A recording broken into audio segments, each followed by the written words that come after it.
focus was food. I mean, everything was done for and around food, not weighing my things like that. So I wasn't a factor in my life.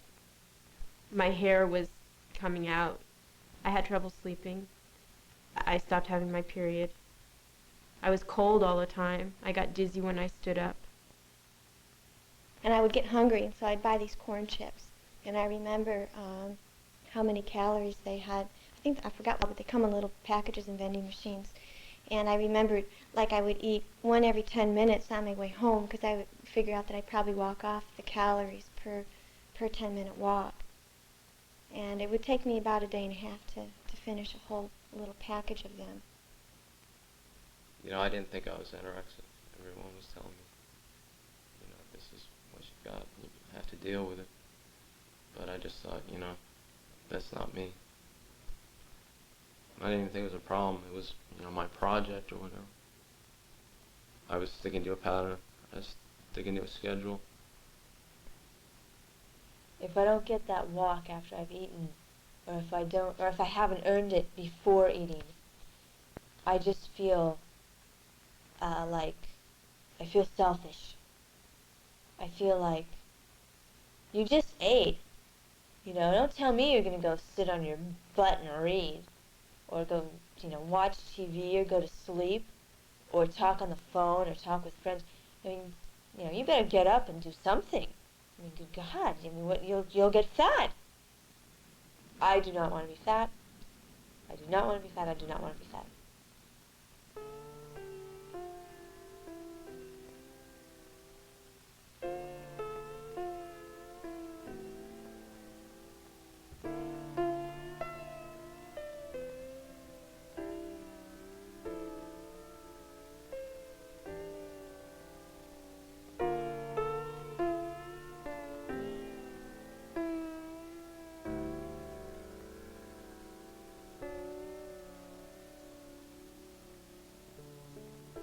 What causes self-starvation? Despite extensive research, there are no simple explanations and no definitive conclusions. Many theories have been developed to explain anorexia nervosa, but the experts disagree and the subject remains controversial. No one is sure how many people suffer from anorexia or how many will die from it, but some will die, primarily from related heart problems and suicide. However, most anorexics do recover, one way or another. Anorexia with affluent teenage girls. Recently, more accurate reporting and better diagnosis show that anorexia occurs in women and men of all ages, all economic backgrounds, all nationalities. Women's changing roles and social pressures to be thin certainly contribute to the increased incidence of anorexia. But the question remains, why do some people become anorexic and not others?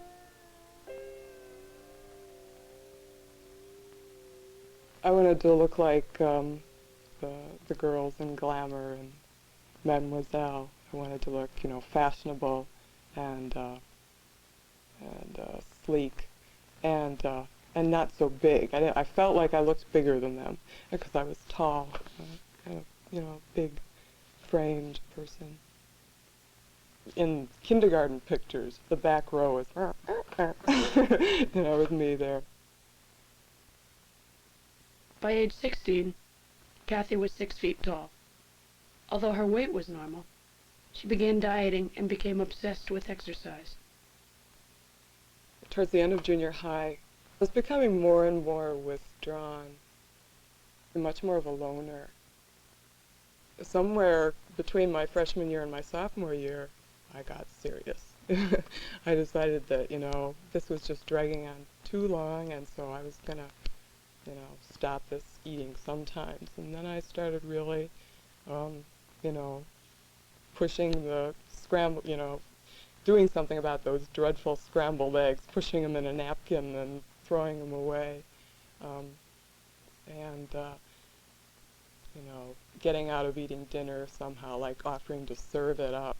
You know, I was real into feeding my family instead of eating myself. And if I served it, I discovered I could give myself just a little tiny bit and you know, pretend I was eating a lot longer. Yeah, you become a real pretender too, you know, in more ways than one. At her lowest, Kathy's weight dropped to 85 pounds. I was killing myself, but I couldn't lose sight of my goals. You know, at this point I was already thin and sleek, but I certainly didn't realize it. Oh no, but it was sort of funny because by this time I was looking at them and starting to become critical of them. Well, she looks sort of fat to me. What's she doing being a model? You know, my image of the models started to change, and they became fat, and I hadn't actually, you know, I didn't have a model anymore. It had taken on a life of its own. Just like you're a doctor or an editor, I had become a food-obsessed person, and that gave me definition. Things all had to fall into this pattern. I always had a schedule. I'd make lists and lists and lists of things to do, and I'd check them off. Sort of like food was along that line too. You'd have this many calories, and that was enough. Check it off. It's all there, you know, like clockwork. When Amy was 17, she worked in the local ice cream store. That summer, she lost 50 pounds. Things took longer, and they were so hard to do. Like I couldn't concentrate at all on my schoolwork. It was so difficult. But I got it done. At the time, I thought I was organized, but I was always struggling to be more organized, and I didn't want to be tired, so I'd have some coffee because I had to stay awake, and then I only got 5 hours of sleep because that's all I had time for, and I should just get used to it. And that's how I felt. I didn't even think about a normal person needs 8 hours of sleep. Who cares? You know, I'm not a normal person. That's the person that's quoted in insurance company ads and crap like that. I didn't need that. Most of it is just denial. You take up less room, but you're almost an invisible person.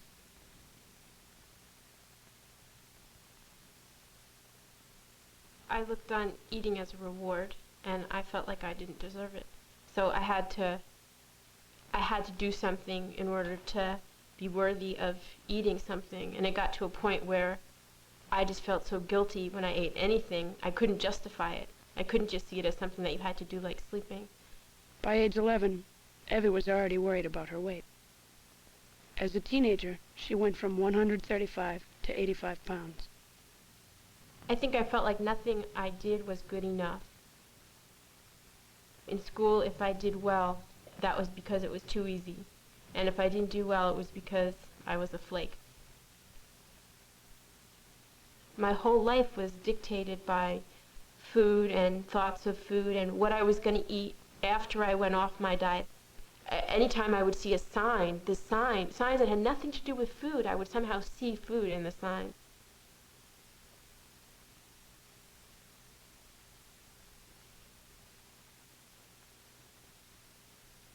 My grandmother started worrying about me, and more at home. My mother certainly did. But the more they pick on me, the more they wanted me to eat, the less I would. In fact, I'd get angry at them and tell them to leave me alone because I didn't want to hear it. Lisa's loss of 20 pounds brought concern, but also compliments and admiration. She continued to lose, eventually weighing close to 80 pounds. One time in particular, I remember we were all going shopping together. I was trying on clothes at one of the local department stores, and I took a size 3 because that's the size I was wearing at that point. I really enjoyed picking off small sizes from the rack and took it back to the dressing room and tried it on, and it almost fell off me. And there was no size 1s. I mean, that was the bottom of the line. And I almost started crying right there in the dressing room. I didn't know quite how to react to it. That was the first time I was afraid. I was afraid, I think, externally for myself. I wasn't really me being afraid. It was somebody else being afraid for me. And I quickly put the clothes back on the hanger and took them out and told my friends that they didn't look right on me. I never told them that they were just really too big for me. Things, you know, weren't going well for me. I didn't think, as far as, you know, I wasn't, you know, as attractive as I wanted to be, and so, you know, I went about to change that. Yeah, I'm 5'10". I guess the lowest I got was about 98 pounds. For a while, my mom used to say, you know, you had to eat some protein. I remember throwing lots of cans of tuna fish off our third-story window. After losing 62 pounds, Greg was hospitalized several times for anorexia. I remember them. Yeah, they had this formula that they just kind of put a tube down through your nose, and just, you know, watching them pour the formula, just, you know, literally feeling it go into my body. That was really, you know, I had so much energy and I was so angry then. Just that, you know, I had no control in the matter, and that, you know, these people were making me gain weight when I don't want to, and that it's not, you know, and that it's just a temporary solution anyways, because, you know, I couldn't wait to get out of the hospital and lose weight. I've always wanted to be a musician as a career. I didn't like the songs that I was writing. I didn't like the grades I was getting. The sicker and weaker I got, the easier it was to control my feelings. Simply by not eating, that I would get kind of spaced out. I didn't have the energy to actually get angry. I don't know, I was trying to be somebody, you know, that no one could hold anything against me. You know. I was known as Fatson or Blubber. Were you fat? I felt fat. I just stopped eating because I thought that would make them stop calling me names. 12-year-old Tiombe was anorexic when she was 10. At first, her mother Marva hardly noticed.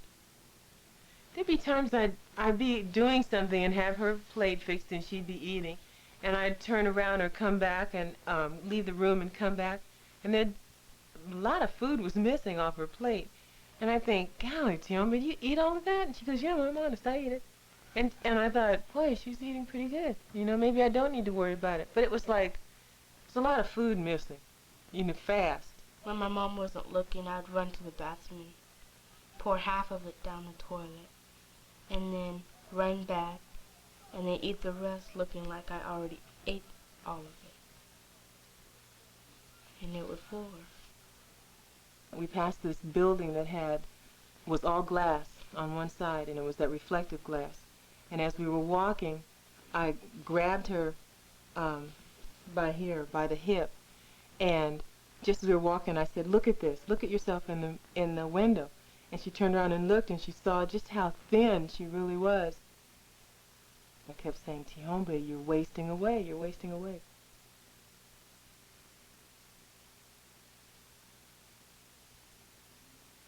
I didn't really know that Tiombe was anorexic. I guess I was still trying to block that. No, it's not her. It's got to be something else. And then I saw a magazine article about it one time, and I thought, I've got to stop ignoring this. This has got to be Tiombe. There's too many things that they're describing, you know, that I could just put her name right in there, put our situation right in there. Zark is this plant that I made up, and it's just a project that I do instead of eating. Well, the people are called Zartians. Some of them want to take over the world because they like our hamburgers. Some of them want to try to make peace on this earth, like get rid of all the badness on the whole earth.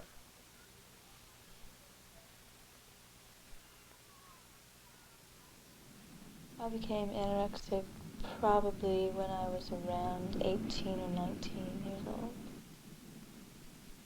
I mean, I was never grossly overweight. I was what people would call, you know, chubby. And then I started to lose weight, and it was real nice. And I became thinner and thinner and thinner. And now I'm extremely thin. Nicole has been anorexic for 5 years. After living on her own, she recently moved back in with her mother, Barbara.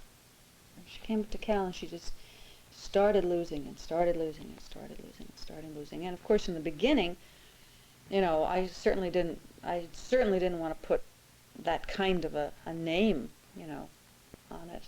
It's like you don't want to call yourself a drug addict or an alcoholic or an anorexic or any of those kinds of things. And I blocked it. I denied it.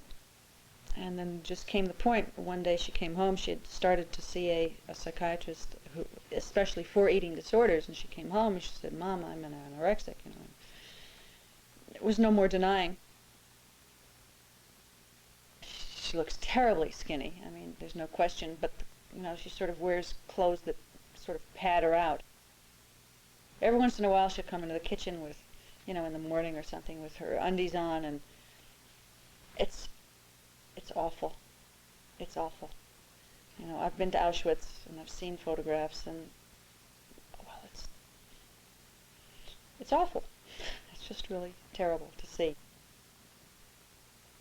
I make sure that I eat dinner. And for me, usually that is the last thing that I do before I go to bed. And what that does for me is that proves that I've earned it. I've earned to eat. I mean, I have done something all day. Or I have, you know, gone to work. I've gone for a walk. I've gone shopping. I've done my homework. I've done my reading. Whatever it is, I've done it. It's done. I can eat now because I have earned it. Compression. Squeezed into a box or in a vice or something like that. Just really so tight, tight, tight.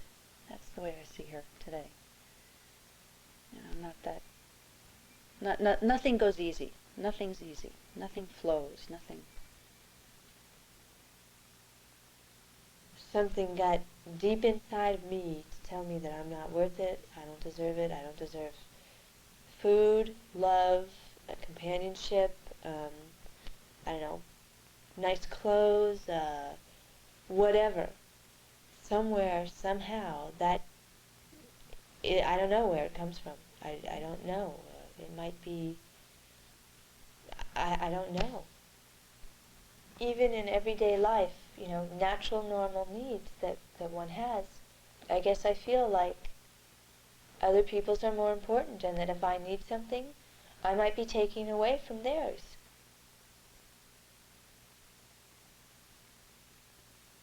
I know that it's true that I have a lot of strength, a lot of power, a lot of direction, a lot of influence on people.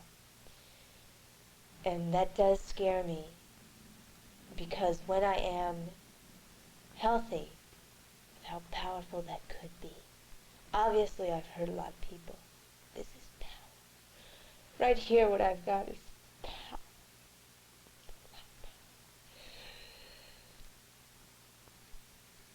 And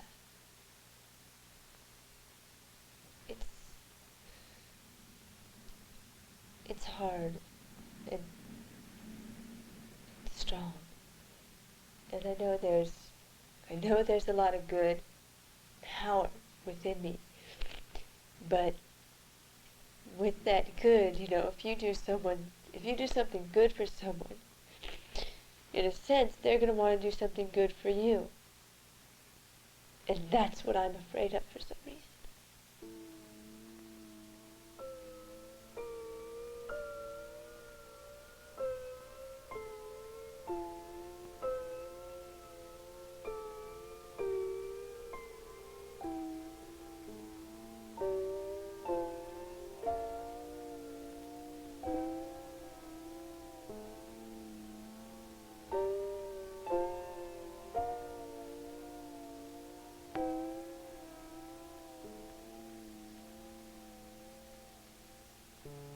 Anorexia has always been a puzzling disorder.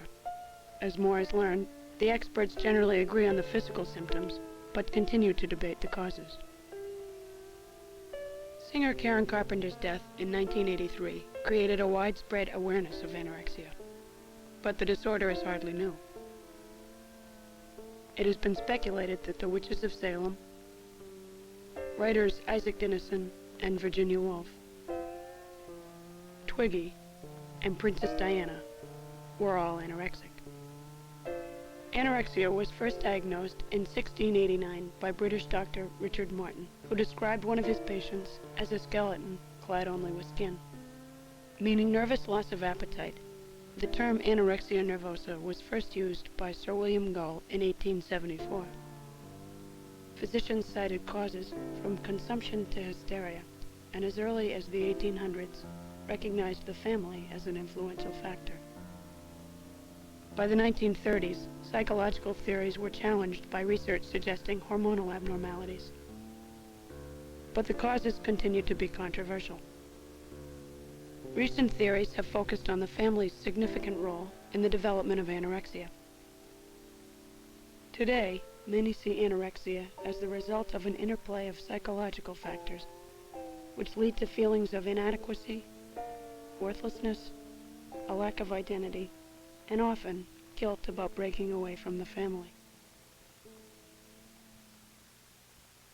Would you say that anorexia is Nicole's problem or a family problem? Whose problem is it? I don't know. I guess it stems, and it was fed and perhaps created familially. I mean, a child is so precious. And to be able to have nurtured that child well, I would have loved to have done that.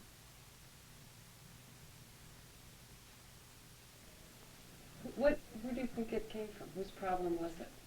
It was mine, mostly. Whose problem do you think it was, Margaret? I never even thought about where it came from.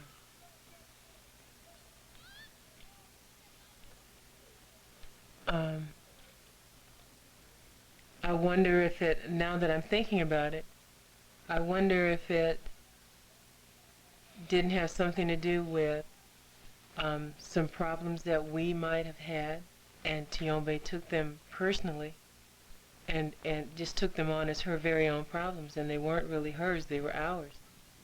If the family has problems, no kid's going to come home and sit down at dinner and say, this family has problems. We've got to talk about this. Anorexia is just another way of, it's just an extreme way of dealing with a lot of things that happen when you're growing up.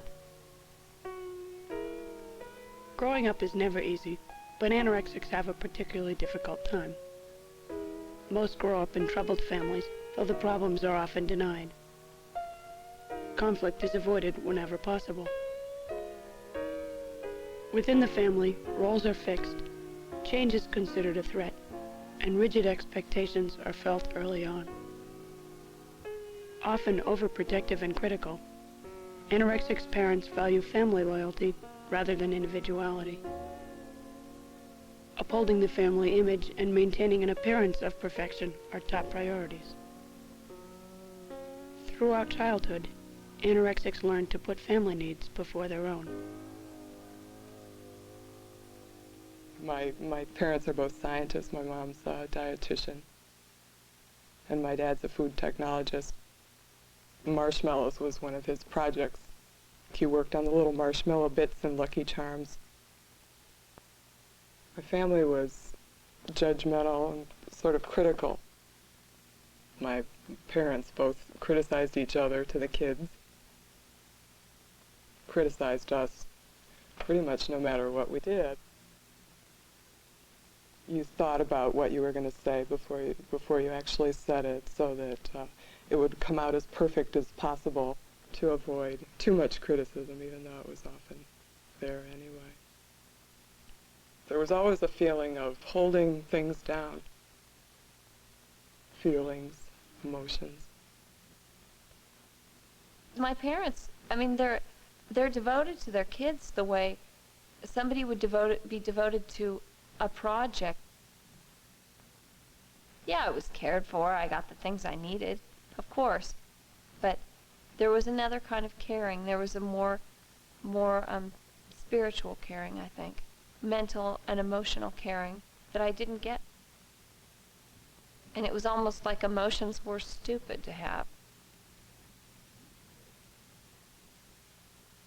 Well, in some ways, my parents instilled in me a sense that things were never good enough because of, well, especially my mother's ridiculously high standards. One time I came home from school. Before that, I had something like a B or a B plus in math, and I was generally good at math, so usually I did well. Anyway, this time I had an A minus, and I was happy because my grade was better. And the first thing she said was, "Oh well, math is something that if you're good at, you can get them all right. So there's no reason why you shouldn't get an A plus." I felt very confused because I liked her. I mean, I loved her, and on the other hand, she did a lot of things that drove me nuts. In my early teenage years, I started realizing that she was doing a lot of things that she didn't really want to be doing. Things weren't going as she wanted them to, and she didn't do anything to change them. My father had all these rigid things that he cared about, and she couldn't care less, and yet she was the one that had to keep things going so that he would be happy. I saw my parents being and doing things that I didn't like, and I felt like somehow I had to make up for that. When I was anorexic, I think that was a way of trying to fix things.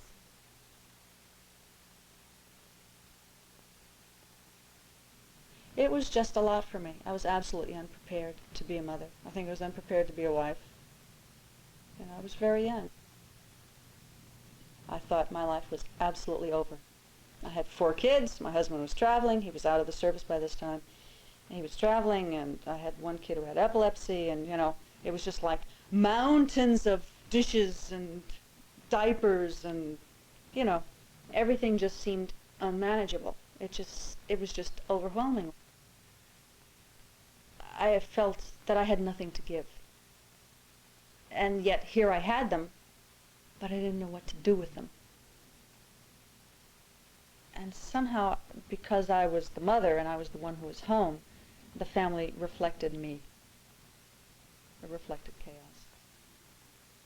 And I felt sorry for my mother. And I felt a lot of responsibility towards my 2 older brothers especially, and I feel like I took care of them. I cooked all their meals, I did their shopping. You don't think, well, I'm still a kid, I shouldn't be doing that. You think, oh, this is what needs to be done, I'll do it. My oldest daughter was much more difficult to deal with. My second son, Michael, was just a joy. I mean, he was born, he was happy, and so he was really easy. David was trickier because he was inquisitive. Nicole, I'm sure I put as nice girl right down there because I had difficult girl up at the beginning. She was a quiet, good girl. She was nice. She was nice to have around. I liked her.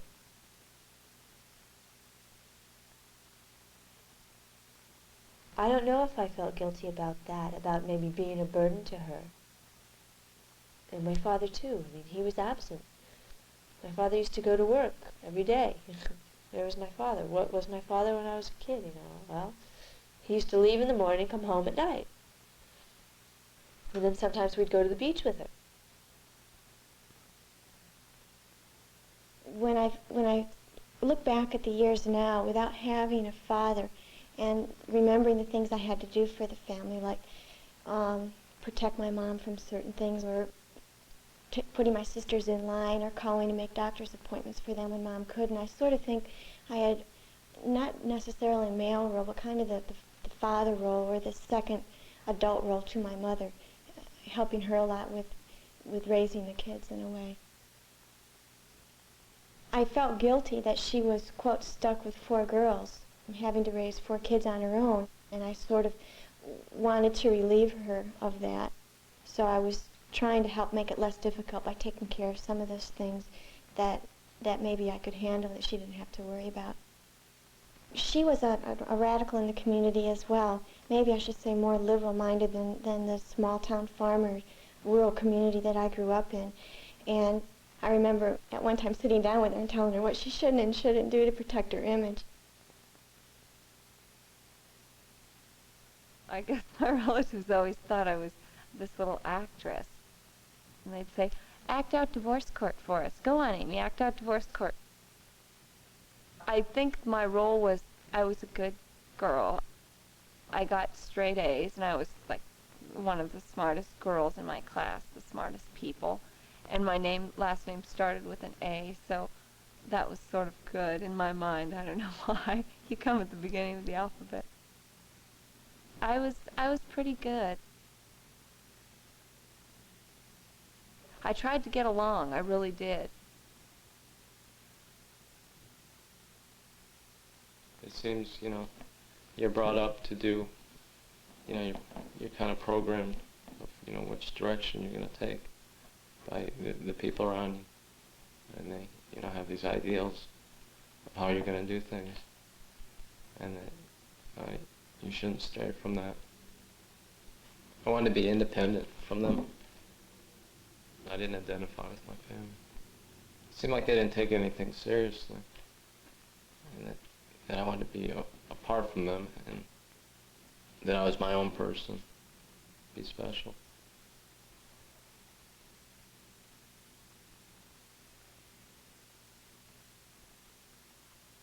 If I was in a fairly good mood, and my family's fighting and bickering, and things aren't going well for them, that seemed to almost,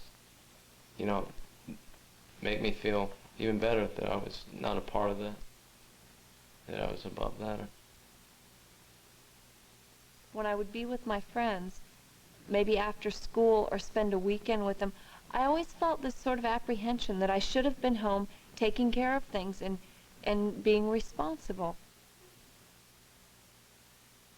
Our family ethic was everyone in the family got along, and your family was your best friend. And people outside of the family were strangers. And so I didn't feel like I was responsible, or I was thinking enough of other people.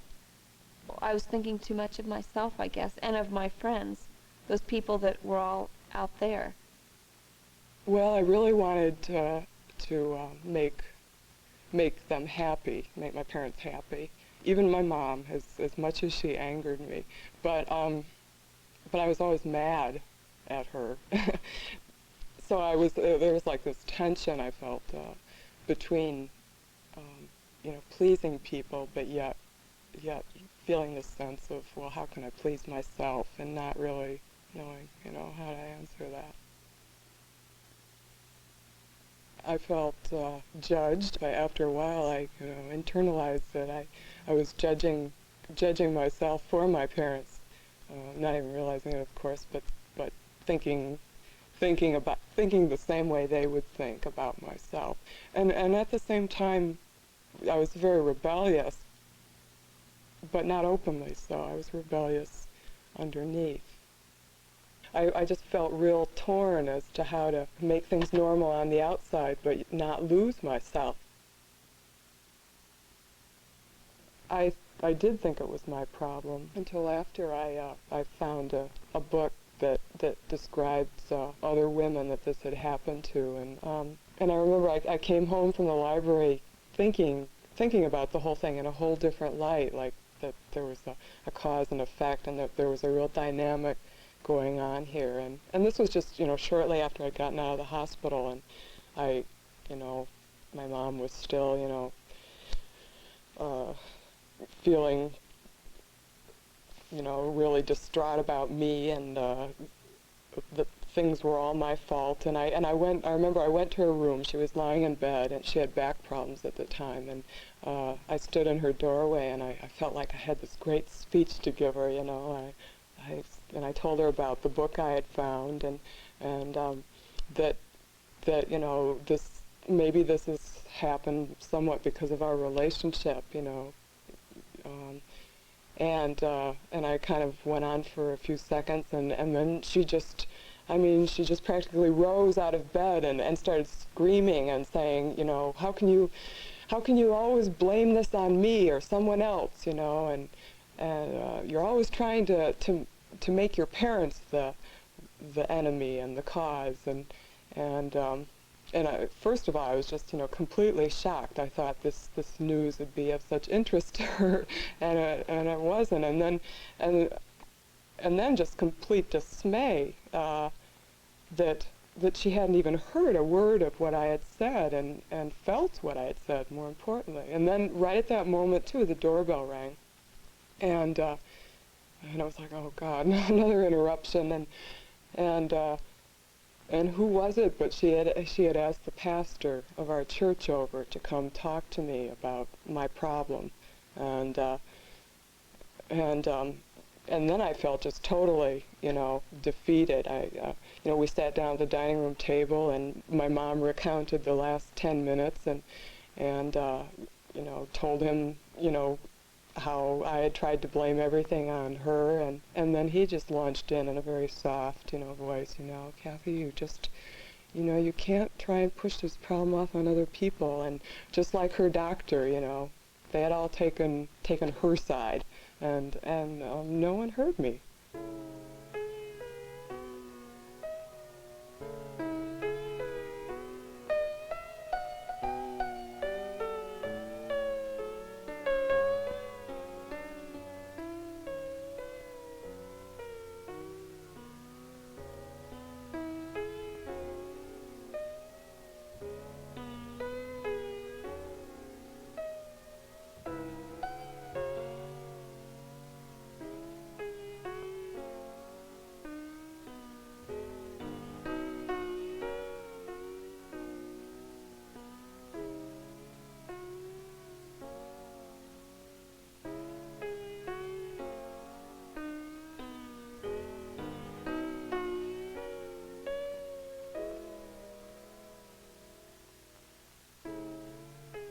Entangled in rigid family dynamics and fulfilling others' needs rather than their own, anorexics lack the opportunity to develop their own identities. The natural need to separate from the family often causes guilt and anxiety. Tension builds as anorexics are caught between parental expectations and the desire to be independent. Self-starvation becomes a way to rebel without breaking from the family. Most anorexics eventually find a way to move beyond this critical low point, beginning a difficult search for personal identity. I met this guy a while ago. He was introduced through a friend of my mother's, and he had an eating disorder. He ate too much, and you know, he weighed 400 pounds or something at one time. And you know, I just would see him every now and then, and he was just real helpful. We would talk about, you know, some of the patterns that, you know, I was getting into, and he would just, you know, I was reluctant at first to talk to him because I didn't know this guy. Just figured, you know, he's just another doctor. My parents are paying him, but you know, my parents weren't paying him, and he didn't have to talk to me if he didn't want to. So it seemed like he cared. And just the fact that somebody can do that, make that drastic change, was kind of inspiring. He wasn't, you know, threatening. He said he still has problems, and some days he still eats too much. But that, you know, take things one day at a time.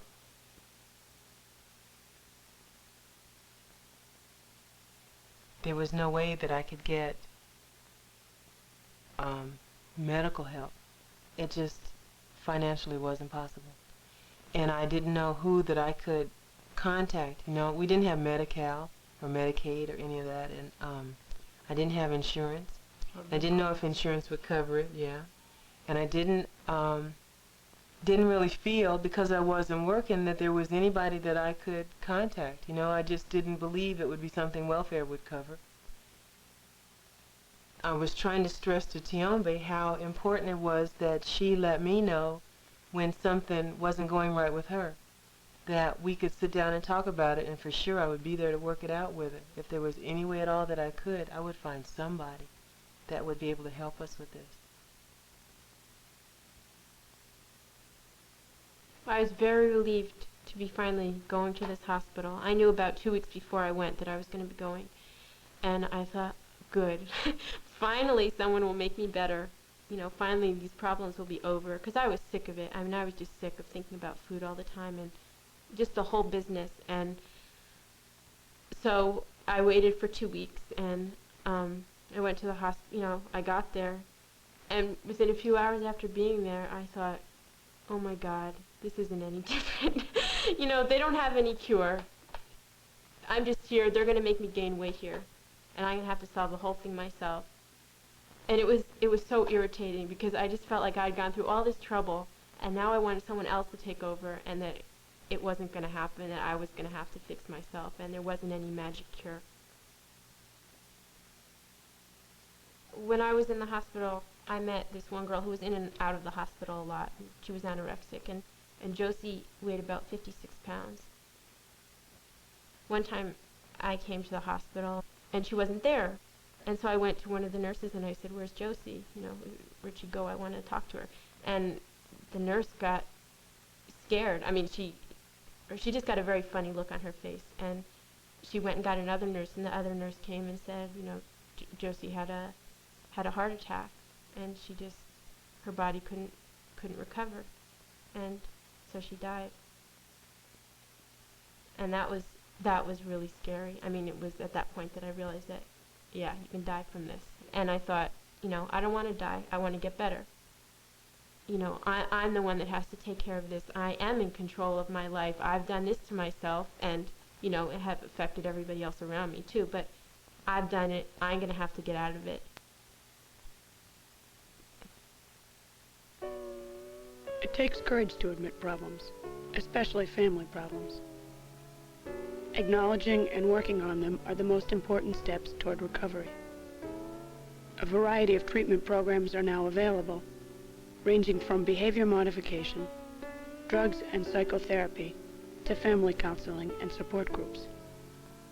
Because anorexia is potentially fatal, therapists disagree whether to emphasize weight gain or treatment of the underlying causes. Separating from the family, developing a sense of identity, and maintaining a positive self-image seem to be essential to long-term recovery. As they work toward these goals, anorexics slowly learn that they too are entitled to love, friendship, and fulfilling lives. It's a long and difficult process to change family patterns, but the courage and willingness to persevere are crucial to recovery.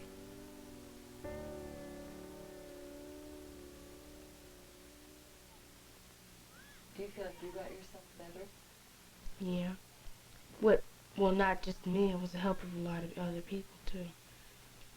My teachers at school and my teachers at home.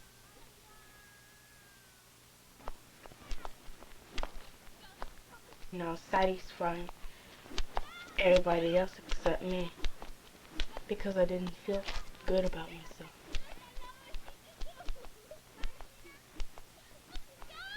Because nobody can be perfect. It seems sometimes that it's more important that people like me. You know, I'll sacrifice happiness if people will like me. Sometimes I think things are going real well. I look forward to getting out of bed in the morning and doing things. I've got a lot going for me.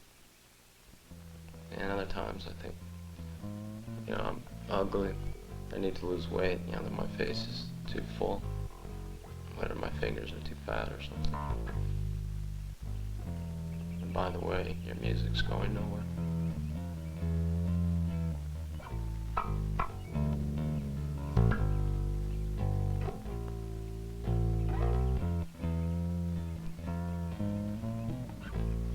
I think I'm really good at what I do. I feel very confident as myself as a nutritionist. I've worked with anorexic patients myself now, and I can see their body image from my point of view, but it's very difficult to force them to see their selves. And it's ridiculous that I have this problem because I'm aware of it, but again, it's not easy to correct. Yeah, I definitely think I'm too fat. It's always a concern, and I'm always worried about eating.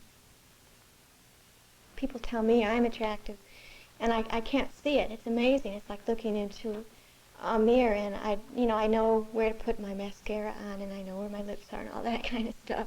But I can't see an image at all. When I think of the image I have of myself, I see a lot of all the dark parts of it. I mean, at least if it were blank, it would be okay. I think I could be anorexic again. I think I probably I've still a lot of the same problems.